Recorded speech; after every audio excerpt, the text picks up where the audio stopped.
Saints Among Sinners, Part 5, The Amulet's Price, an Oblivion Remastered short story. Part 5, The Sanctuary of Scars. Garrick was a little uneasy, his boots echoing softly against the polished stone floor as he paced anxiously near Thaddeus's room in the adventurer's hospital. Hospitals had always unsettled him. The very air seemed heavy with the weight of suffering and uncertainty. The mingled scents of healing herbs, antiseptic potions, and the faint metallic tang of blood pricked at his senses, making his skin crawl. He couldn't help but glance warily at the other rooms as he passed, catching glimpses of bandaged adventurers, pale and feverish patients, and healers moving with urgent purpose. Even the gentle, flickering glow of enchanted lanterns did little to dispel the shadows that pooled in the corners or the memories of his own childhood illnesses, times when he'd lain helpless in a hospital bed, wishing desperately for the pain to end. It was in those moments of vulnerability that Garrick had first longed for magic. He'd watched the hospital mages move from bed to bed, their hands aglow with healing light, weaving spells that soothed agony and knit flesh and bone. How many times had he wished for just a fraction of their power? If only he could summon a spark of magic, he could banish his own aches or help those he cared about. But no matter how many hours he spent poring over spell books or how many bruised fingers he earned trying to coax a rune to life, the magic never came. The instructors had been kind but firm. Garrick simply lacked the innate affinity required. He'd learned to fight, to track, to survive in the wild, but the arcane arts remained forever out of reach, a source of quiet envy and lingering regret. Now, pacing the corridor outside Thaddeus's room, Garrick felt that old helplessness return, sharper than ever. He paused at the heavy oak door, straining to hear any sign of improvement from within. The silence was oppressive, broken only by the distant murmur of healers' voices and the clink of glass from the alchemy labs. He could do nothing but wait, powerless to help his friend, wishing for the thousandth time that he could do more than simply hope. A sudden flurry of movement snapped Garrick from his thoughts.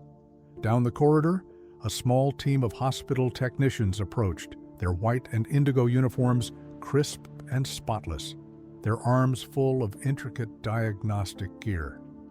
They entered Thaddeus's room with brisk efficiency, setting up an array of softly glowing crystals on articulated stands around the bed. Each crystal was a different hue: amber for health, sapphire for mana, and emerald for stamina, each pulsing in time with Thaddeus's shallow breaths. The air shimmered faintly as the crystals activated, runes spinning and flickering across their surfaces, casting colored light over Thaddeus's pale face. The lead technician, a stern woman with silver hair bound in a tight braid, consulted a floating glyph tablet as the crystals began their work. The amber crystal, attuned to health, flickered and dimmed, its light barely reaching halfway up the etched measurement scale. The sapphire crystal, meant to gauge mana, was almost completely dark, while the emerald crystal for stamina pulsed weakly, its glow stuttering as if on the verge of extinguishing. Severe depletion across all reserves, the technician announced, her voice low but urgent as she read the scrolling data. Mana is at critical, almost zero. Stamina is dangerously low. Health bar has dropped by 50 points. He's suffered significant backlash. She exchanged a look with her colleagues, who were already preparing vials of restorative drafts and mana-infused compresses, their faces tight with concern. Have the attendants come and wash him. He is very filthy, she ordered to an assistant with a checklist in her arms. Garrick watched, heart pounding, as the team worked. He remembered the moment Thaddeus had unleashed that massive wave of fire, a spell far beyond his usual repertoire. The explosion of heat and light had been spectacular, but Garrick had seen the strain in Thaddeus's face, the way his hands had trembled afterward. Now the consequences were laid bare. Thaddeus had burned through every drop of mana he possessed, draining his stamina to the dregs and leaving his health bar dangerously low. The diagnostic crystals made it clear he had pushed himself far past his limits. As the technicians administered shimmering potions and pressed glowing compresses to Thaddeus's skin, Garrick's worry deepened. He felt a pang of guilt for not having stopped him. All he could do now was watch and hope that the expertise of the Adventurers' Hospital and Thaddeus's own resilience would be enough to pull him back from the brink. He had selfishly pushed Thaddeus into harm's way, all because he was not strong enough to fight the horde of skeletons and wanted to survive to see his wife again.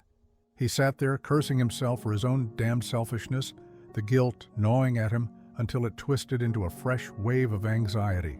Restless, he couldn't stay seated for long. Soon he was on his feet again, pacing the sterile hospital corridors, the echo of his footsteps doing nothing to quiet the turmoil inside.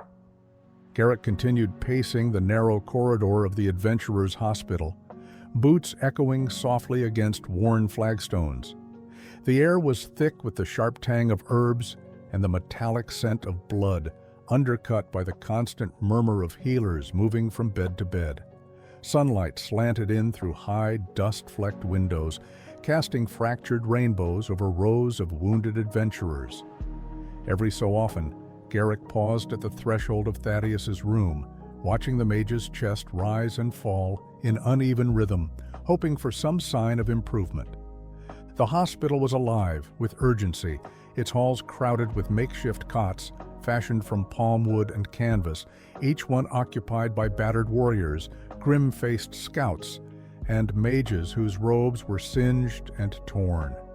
The humid air was thick with the scent of salt, sweat, and crushed medicinal leaves, while the distant sound of waves mingled with the soft groans of the wounded.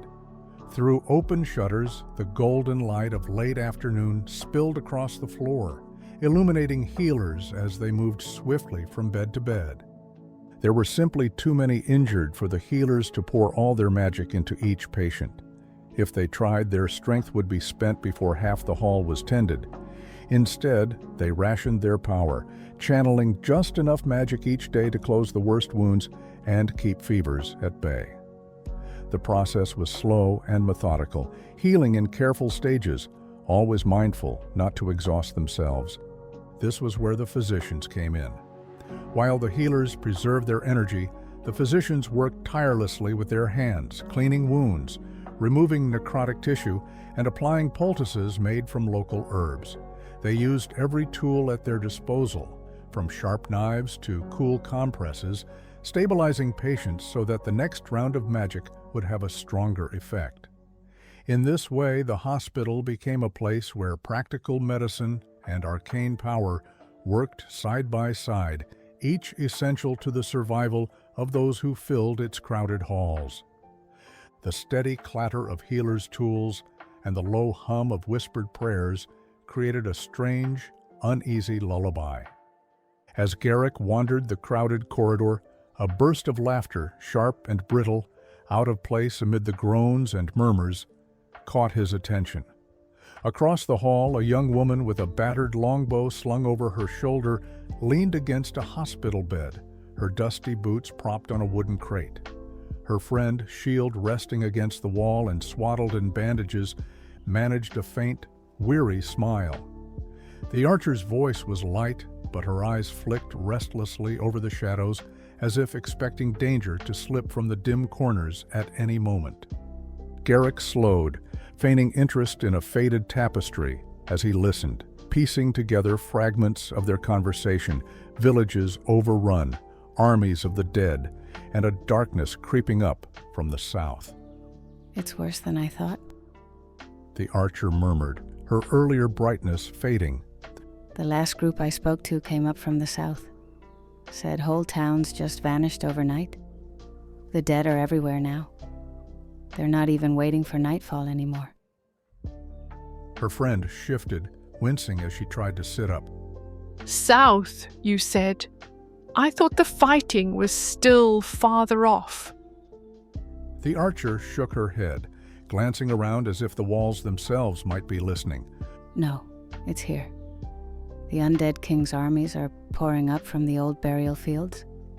They say Aramor, a small settlement, didn't even have time to send for help. Just gone. People are running north, but the dead are always right behind them. Her bandaged friend hugged her blanket tighter, sadness thickening her voice. I was at Aramor when it fell. I got hit by a necromancer's blast, almost in my face. The town collapsed within minutes, and now that mist is just miles away. She looked up, voice trembling. Is there anywhere safe left? Oh, I didn't know you were at Aramor, said the archer. Garrick hesitated, then stepped closer, his tone gentle. Sorry to interrupt. I couldn't help overhearing. He offered a tired smile. I was south not long ago, in the mist. The archer looked up, studying him. You made it out? He nodded, rubbing his hands together as if to chase away a chill. Barely. Down there, it's like the world's stuck at dusk. Even at midday, the light's all wrong. Thin and gray, like it's filtered through ash. The air tastes of old earth and rot. And the silence, it's heavy. You hear the dead before you see them. Just the scrape of bone and armor, and that emptiness in their eyes. The bandaged woman swallowed, her gaze fixed on the floor. We heard stories about heroes who tried to hold the line and just disappeared. The archer nodded, voice softer. I saw it. Good people, adventurers, heroes, champions. They fell and then they stood back up. Only they weren't themselves anymore. Every time someone dies, the undead king gets stronger. His army grows. It's like fighting a river that keeps rising. A hush settled between them, heavy as a burial shroud. Garrick looked at the two women, then continued, his voice steadier. But it's not hopeless. I found the necromancers leading the horde, hiding among the dead, weaving their putrid magic. It took everything I had, but I destroyed them, avenged those who'd been taken. When the last one fell, the dead around me just collapsed, like puppets with their strings cut. The mist started to thin. The sun almost looked real again. The archer's eyes widened and she leaned forward. You did that? Alone? He shook his head, a ghost of a smile touching his lips. Not alone. There were others. We fought together, even if only for a moment. And I know there are more like us, all across the land. Every time we win, even a little, it matters. The undead king isn't invincible. He can be hurt. His magic can be broken. The bandaged woman let out a shaky breath. I thought it was hopeless. Everyone keeps saying the South is lost. She hesitated, voice cracking. I had family in the far southern realm, near the ocean. Our home was in Levengard. I haven't heard if anyone escaped. Garrick knelt beside her cot, meeting her eyes. It's dark, yes, but not lost. As long as we're breathing, as long as we fight, there's a chance. You both made it here. That means you're survivors, and survivors are exactly what we need. The archer straightened, a spark of resolve lighting in her eyes. My name is Decine. My injured friend here is Daisy. Thank you for saying that. For fighting. Garrick nodded as he turned to leave, warmth returning to his voice. Nice to meet you both, remember? The dead may be relentless, but so are we. Garrick swallowed hard, the enormity of it settling over him like a shroud. He glanced back toward Thaddeus's room, his resolve hardening. Whatever happened next, they would have to face it together, and soon. The world was on the brink, and there was no more time to wait. He sat down again, looking at Thaddeus. It would be great if you would just wake up, As he patted Thaddeus's arm. just like nothing happened. The silence in the room was broken by the arrival of two strikingly attractive women who entered with a quiet confidence and introduced themselves as the attendants assigned to bathe Thaddeus. Their presence seemed almost out of place in the stark, clinical setting, but their professionalism was immediately apparent. With practiced hands, they gently removed the soiled garments from Thaddeus's limp body, careful not to disturb his injured hand. Garrick, standing nearby, moved to assist, supporting Thaddeus as the attendants worked. The women brought in bowls of warm, soapy water, their movements efficient and gentle as they began to cleanse him, the soft murmur of their voices and the rhythmic splash of water filling the room with a sense of calm purpose. For a moment, Garrick watched in silence, struck by the tenderness with which the attendants cared for his new companion, and the tension that had gripped him since their arrival eased just a little. He then thought of how silly the experience would be to retell Thaddeus. Thaddeus, the battered mage warrior, had been intermittently opening his eyes to see glimpses of blue sky as he was carried on a makeshift gurney while the group traveled with him. He fought to remain conscious, but it was a losing battle. He tried as much as he could, but his eyes felt weighed down with mountains, and he simply could not keep them open. He woke up at intervals for brief seconds, but finally let himself fall into the deepest sleep he had ever experienced. His right hand, still raw and blistered from the last desperate spell he had flung, twitched in restless dreams. His breath was shallow, and his body trembled with exhaustion. He had pushed himself to the brink, draining every last drop of magic level and stamina in a frantic fight for survival. In the darkness behind his closed eyes, Thaddeus felt a curious warmth, as if the very fabric of the world was shifting around him. He found himself standing in a vast, silent void, confronted by a shimmering screen of light. Words appeared before him. You have ascended to level 25. Confused, Thaddeus saw his level starting at 19 grow to level 25. He saw symbols, and he reached out with his burned hand, and the pain seemed to fade.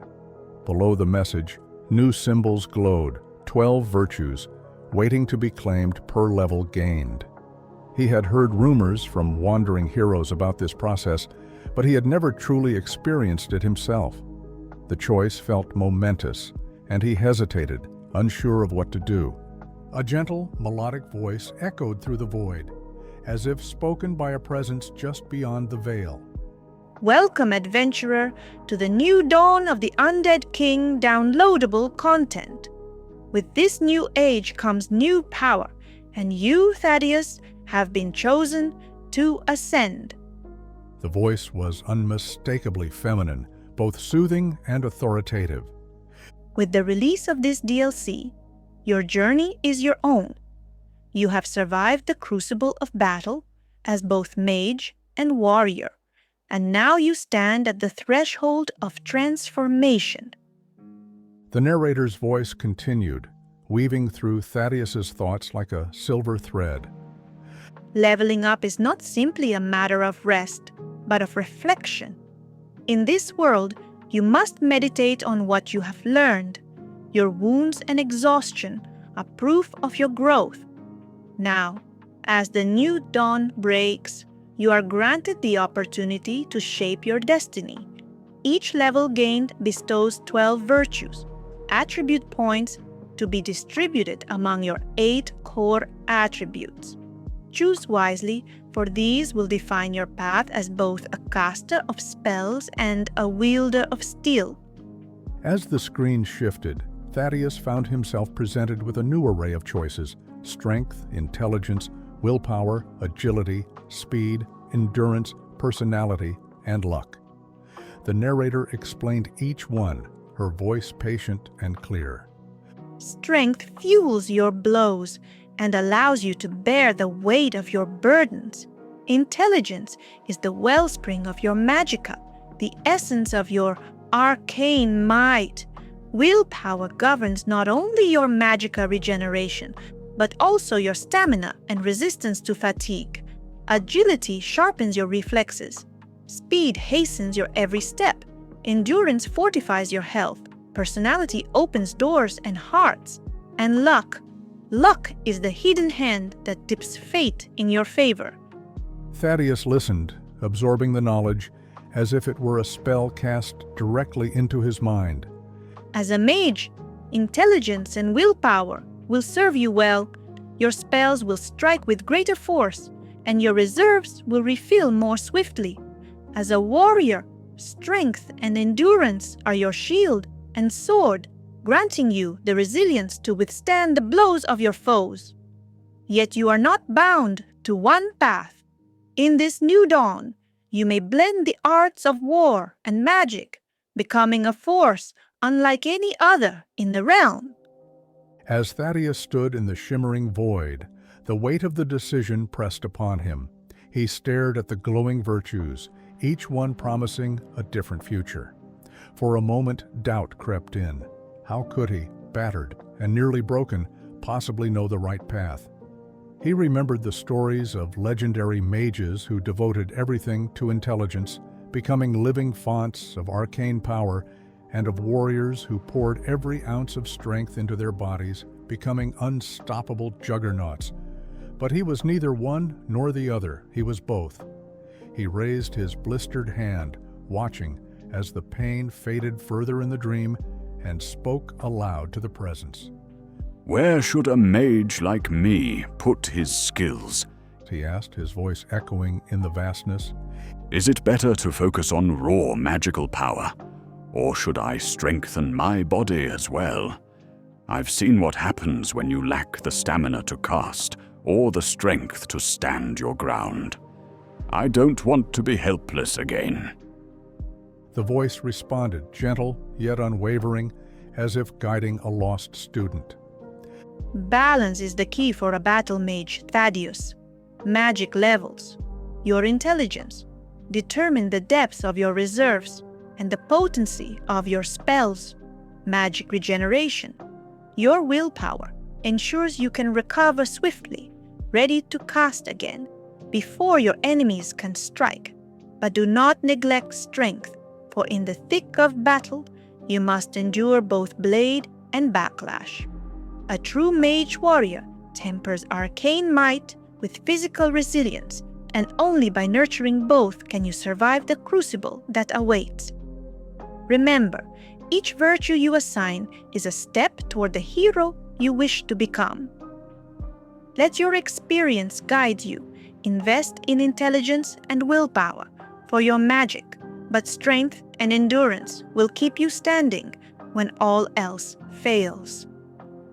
As the words settled over him, Thaddeus felt a surge of clarity, as if the fog of exhaustion had lifted. He understood now that his path was not about choosing one discipline over the other, but weaving both into a single, unbreakable thread. The symbols before him pulsed with promise, and for the first time since the desperate battle, he felt hope. Hope that he could shape himself into something greater, not just for his own sake, but for those who depended on him. He felt the weight of the virtues in his grasp, shimmering with potential. You may assign up to 5 virtues to any one attribute per level, but you must spread them across at least 3 attributes, the narrator reminded him. With 6 levels gained, you have 72 virtues to shape your future. Consider what you have faced and what you wish to become. Thaddeus began to assign his virtues, guided by the narrator's wisdom. Each point placed into intelligence filled him with clarity, as if ancient tomes opened before his eyes. Every virtue invested in willpower sent a surge of energy through his body, knitting his wounds and restoring his spirit. For his 3rd attribute, he chose endurance, feeling his body grow sturdier, his breath deeper and more assured. The process was both exhilarating and bewildering, a dance of numbers and sensations that left him breathless and awed. As he made his choices, the narrator's voice softened, encouraging him. You are no longer a passive figure in another's story, Thaddeus. With each virtue, you claim your agency and your power. The world has changed, and so have you. The undead king's shadow looms, but you are ready to meet it. Mage, warrior, adventurer. The shimmering screen faded, replaced by a gentle warmth and a final whisper. Rise, Thaddeus. The new dawn awaits. With a sudden gasp, Thaddeus awoke with a tremendous jolt, startling Garrick and an attendant as he bolted upright in his hospital bed. Garrick was the first to react, rushing to Thaddeus's side and offering steady support. The attendant, surprised, spoke quickly. You're awake? She said softly, I will go alert the team. and she quickly exited the room to notify the healers and physicians of the patient's sudden consciousness. Where am I? Thaddeus asked, pressing his hands through his hair, his mind racing with confusion. Did we make it? Am I alive? What happened? Memories of the void, the mysterious female voice, and the sense of transformation flickered at the edge of his thoughts. Calm down, Thaddeus. You are safe. We brought you to the closest city, and it's rather large. We are in the city of Veyron's Gate, Garrick replied, his voice both gentle and reassuring. He squeezed Thaddeus's shoulder, a bittersweet smile on his face. We're safe.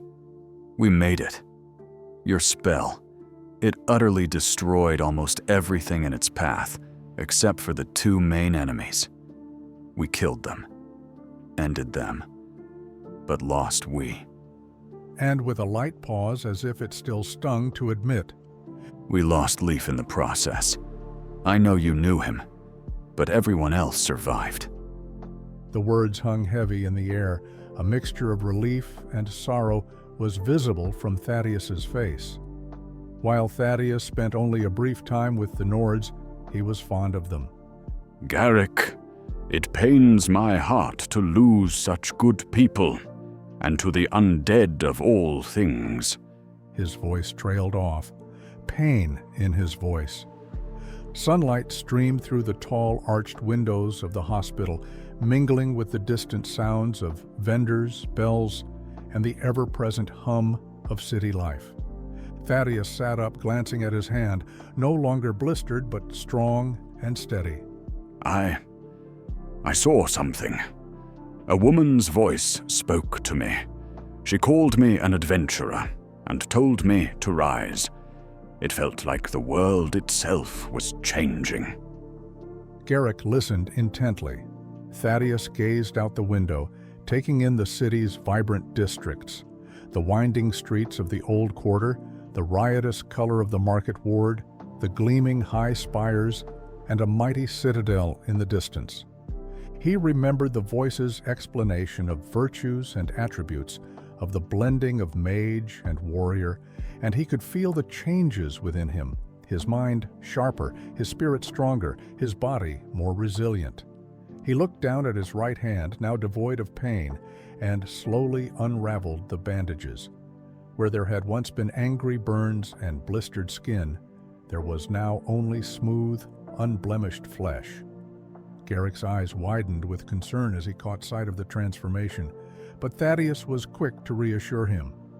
It's all right, Garrick, Thaddeus said, flexing his fingers in disbelief. Wherever I was, after I blacked out, I heard a voice. She called me an adventurer and talked about how things were changing, how I'd gained levels, like in one of those old stories. I could feel it happening, like a rush of energy moving through me. My wounds just closed up. It wasn't just healing. It was like I'd become stronger, tougher. Even my thoughts feel clearer. It's as if the world itself is rewriting what I am. He turned his hand over, marveling at the lack of scars. I don't know how to explain it, but it's real. I feel different, Garrick. Like I'm not just surviving anymore. I'm actually changing, growing. Whatever happened to me, it's given me a second chance. He met Garrick's gaze, a mix of wonder and determination in his eyes. Maybe this is what we need to face what's coming. Maybe we're not as powerless here as we thought. Garrick grinned and nudged him jokingly. I don't believe anyone said I was powerless. Garrick listened intently, even when his joke went over Thaddeus's head, his brow furrowed in concentration. The words, levels, attributes, voices, were strange to him, and he clearly struggled to grasp the full meaning. Yet, even if he didn't understand everything, his loyalty never wavered. I don't know if I understand all of it, Thaddeus, He admitted, his voice quiet but earnest. but I believe you. He offered a small, reassuring smile. Thaddeus looked Garrick directly in the eyes and spoke with conviction. Garrick, you'll know it if it happens to you. You'll wake up inside a system that you didn't know was real. Garrick pulled a chair closer to Thaddeus's bedside, his expression growing grave as he spoke. There's more you need to know. He began, voice low. The undead king has been razing the lands and cities across the continent. His armies sweep through villages and strongholds alike, leaving nothing but ruin and gray mist in their wake. It's not just our people who are suffering.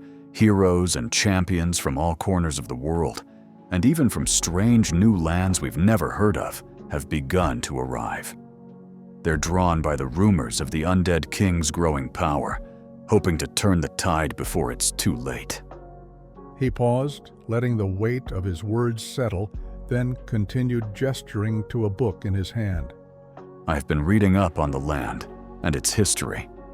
As he opened the book and showed a large map in its appendix.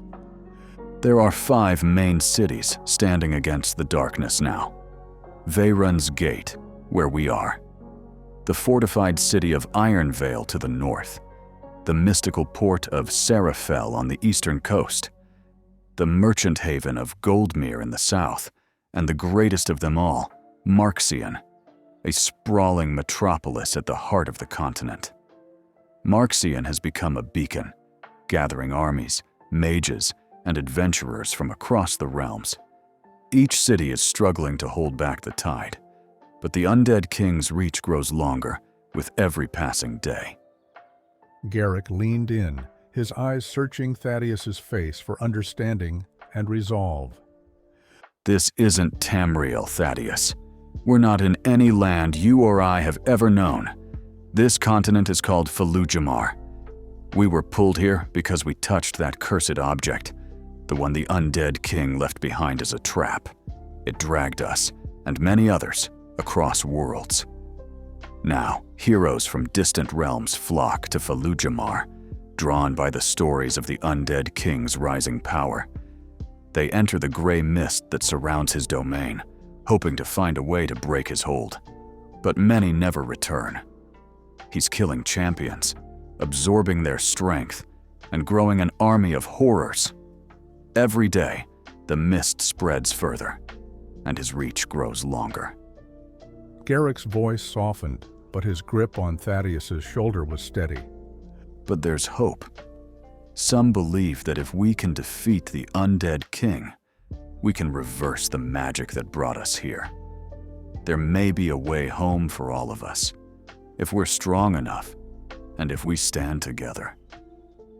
He paused, the weight of responsibility and exhaustion clear in his eyes, but so too was the ember of determination. Thaddeus looked at Garrick, gratitude welling in his chest and threatening to spill over. Memories of their harrowing ordeal flickered through his mind. The chaos of battle, the desperate last stand, the moment when his own strength had finally given out. Through it all, Garrick had been there, steadfast, unyielding, a bulwark against the darkness. Thank you, Garrick, Thaddeus said, his voice thick with emotion. He struggled to find the words to express the depth of his feeling. You honored your word, even when everything was falling apart. You watched over me, fought for me, and brought me back when I couldn't stand on my own. I owe you my life, And more than that, my hope. Whatever comes next, I won't forget what you've done for me. As he spoke, his gaze never wavered from Garrick's, the sincerity in his eyes shining brighter than any spell he could cast. Garrick's stern features softened, the lines of exhaustion on his face easing for a moment. He reached out, placing a firm, reassuring hand on Thaddeus's shoulder, a gesture that spoke of camaraderie forged in fire and blood. We look out for each other, Thaddeus, He replied, his voice quiet but resolute. Your heroics saved me and everyone. We owe you more than I can repay. He paused, his eyes turning distant for a heartbeat, as he thought of home. Getting home to my wife is my main goal. Thank you for helping me do that. The words hung in the air, heavy with meaning, binding them together with an unspoken promise that whatever trials lay ahead, they would face them side by side. For a moment, neither man spoke. The world around them seemed to fade, the noise of the camp and the distant calls of their companions receding into the background. Thaddeus, feeling the weight of gratitude and relief, did the only thing that seemed natural. He held up his fist, a small, hopeful smile tugging at the corners of his mouth. Garrick grinned, a spark of warmth lighting his eyes, and met Thaddeus's fist with his own in a solid, heartfelt bump. In that simple gesture, they sealed their bond, not just as comrades in arms, but as brothers who had survived the impossible together. As he shifted to reposition himself in the hospital bed, a strange sensation caught his attention. The fabric against his skin felt unfamiliar, cool, smooth, and almost electric. Glancing down, he realized he was wearing something he hadn't put on himself, a crisp white shirt, the sleeves marked with jagged white patterns. He paused, brow furrowing, as he tried to recall how he'd ended up like this. That's when he caught a subtle scent, sandalwood, warm and earthy, layered with a hint of oat. It lingered on his skin, most likely left behind by some kind of soap. He looked over at Garrick, watching him with an amused glint in his eye. Garrick, where are my clothes? He asked, still a bit dazed, sniffing the air as if to confirm the pleasant aroma was really coming from him.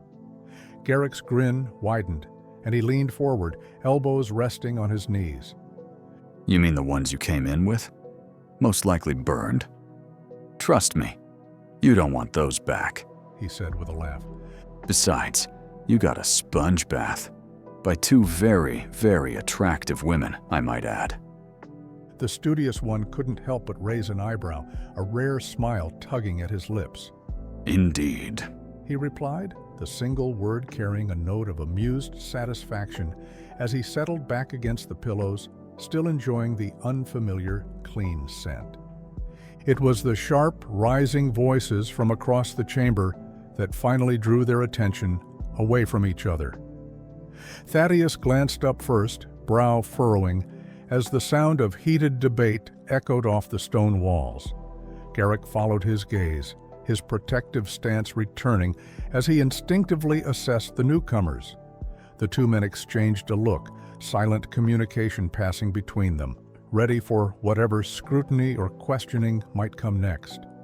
At first, the physician and the healer entered the dimly lit chamber with an air of mild annoyance, their faces pinched with skepticism. The physician, a tall man with silver-rimmed spectacles, glanced at his notes and shook his head. There must be some mistake, he muttered, glancing at the patient lying comfortably on the bed. This is not the man we examined earlier. His readings were abysmal. Severely depleted magic reserves, stamina dangerously low, and his health had dropped by nearly 50 points. I distinctly remember noting the rapid decline. The healer, a woman with a cascade of braided hair and a cluster of herbal pouches at her waist, echoed his disbelief. Perhaps you mixed up the charts, she said dismissively, waving a hand. No one recovers from that kind of deficit in a matter of hours. It's simply not possible.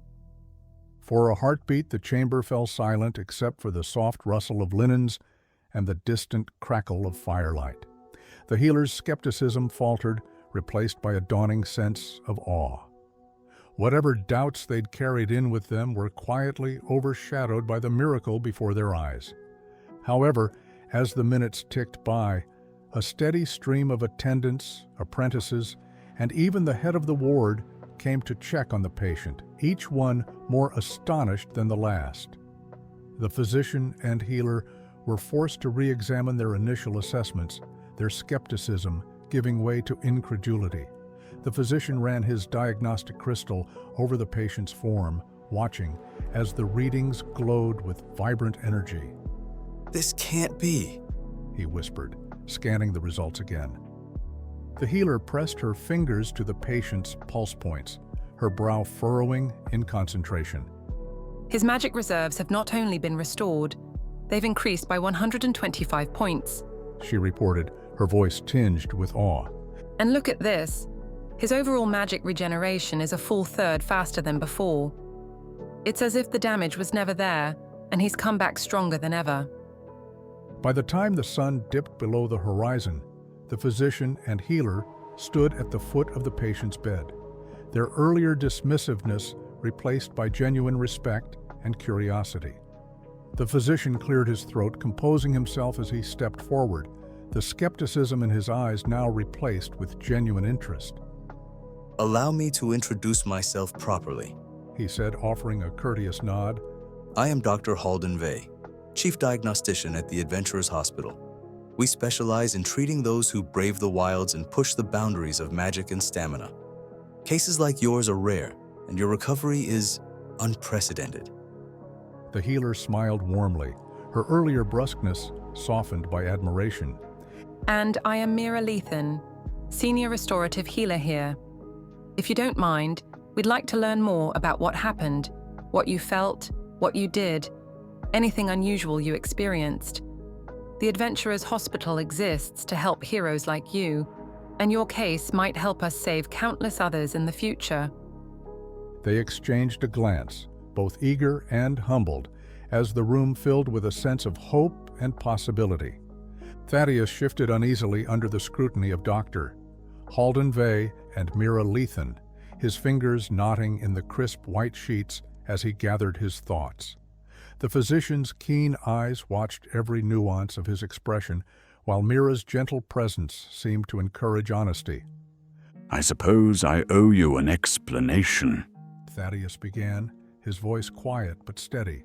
He glanced up, meeting their eyes with a flicker of vulnerability. "During our last expedition, we were cornered. I cast a spell, a wall of unyielding flames. I knew I didn't have the reserves or the experience to wield it properly, but it was the only way to protect my companions." He paused, his jaw tightening, as he carefully avoided mentioning the dream he'd shared with Garrick. "I was aware there could be consequences. The spell draws deeply on the caster's life essence if their magic is insufficient. I felt it draining me, but in that moment, I couldn't hesitate." Mira's eyes widened in recognition, and she stepped closer, her healer's instincts warring with professional astonishment.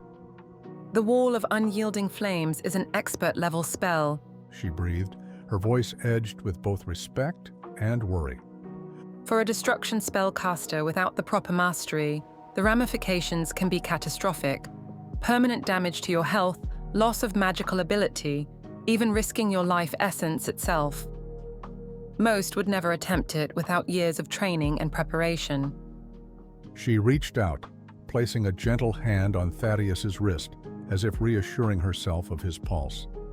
The fact that you not only survived, but recovered and surpassed your previous limits. It's nothing short of miraculous. Mira took a steadying breath, her healer's demeanor shifting into that of a patient instructor. You see, Thaddeus, magical skill is carefully categorized for a reason. She explained, her tone gentle but firm. Spellcasters progress through 4 main levels: apprentice, journeyman, expert, and master. Each stage represents not just a deepening of magical reserves, but a refinement of control, understanding, and resilience. Spells like the Wall of Unyielding Flames are classified as expert level or master level even, because they demand not only immense power, but also precise manipulation and an internal fortitude that most haven't yet developed at lower levels. Attempting such magic before you're ready is like trying to carry a boulder before your muscles have grown strong enough. It can crush you, cause irreversible harm to your magical core, or impact your other bodily functions, such as health or stamina. That's why it's so rare and so dangerous for someone to survive the attempt without severe consequences. She looked at Thaddeus with a mixture of awe and concern, clearly still trying to reconcile his miraculous recovery with everything she knew about the art of magic. I'm sorry, He said gently, his voice low but clear. but you forgot one. She blinked, confused. Excuse me? He tilted his head slightly, the faintest hint of a smile tugging at the corner of his mouth. You forgot Novice. Her eyes widened in realization, a flicker of embarrassment crossing her face. Oh, The silence lingered for a moment longer before Thaddeus finally spoke, his voice steady but subdued. I wish I could tell you more about what happened, but I'm afraid I have no further insights. Everything after the collapse is a blur. I remember the pain, and then nothing until I woke up here. He looked apologetically at the physician and healer. I'm sorry I can't be of more help. Mira's disappointment was evident in the slight downturn of her mouth, but she nodded, professionalism returning to her features. that is unfortunate but not unexpected given the trauma you experienced. Since there's nothing more you can offer at this time, we'd like to see you back in 1 week for further assessments. Your case is unique, and we want to monitor your recovery closely. Garrick, ever practical, cleared his throat. And what's the cost for today's care? The healer consulted a ledger and replied. 150 gold for the testing, treatment, and observation. Thaddeus nodded, reaching for the pouch at his bedside. He hesitated as he realized he was still in hospital robes. How much for these? He asked, gesturing to the simple linen garments. 15 gold. The healer replied. Thaddeus paid the sum, and as they gathered their things, Garrick grinned. We've got 170 gold, 10 silvers, and a handful of emeralds and jewels from those skeletons. Let's get you some real clothes. Your previous clothes are filthy. He glanced down at his own battered gear. And I need to get my armor repaired. But we can still make it to dinner with the others. As they stepped out into the corridor, Thaddeus's expression grew somber. Once he was holding his pack again, he recognized a horrible truth. There's something else, He admitted quietly. Because I was unconscious, I was still holding all the healing potions. There were 3, any of which could have saved Leaf. He shook his head, regret heavy in his eyes. I know my actions helped the party survive, but I can't help feeling responsible that I couldn't save him too. Garrick gave him a reassuring look. You did what you had to do, Thaddeus. We'll honor Leaf's memory, and next time, we'll be better prepared. Together, they walked out of the hospital, determined to face whatever came next, carrying both the weight of loss and the hope of a second chance. Garrick slapped Thaddeus on the back. Thaddeus, I have a feeling that we are going to be good friends. And with that, they walked to meet their party at the Hearthstone Hall. Good food and strong drink solves a lot of problems, Said Thaddeus. and it feels like we have a lot of problems to solve.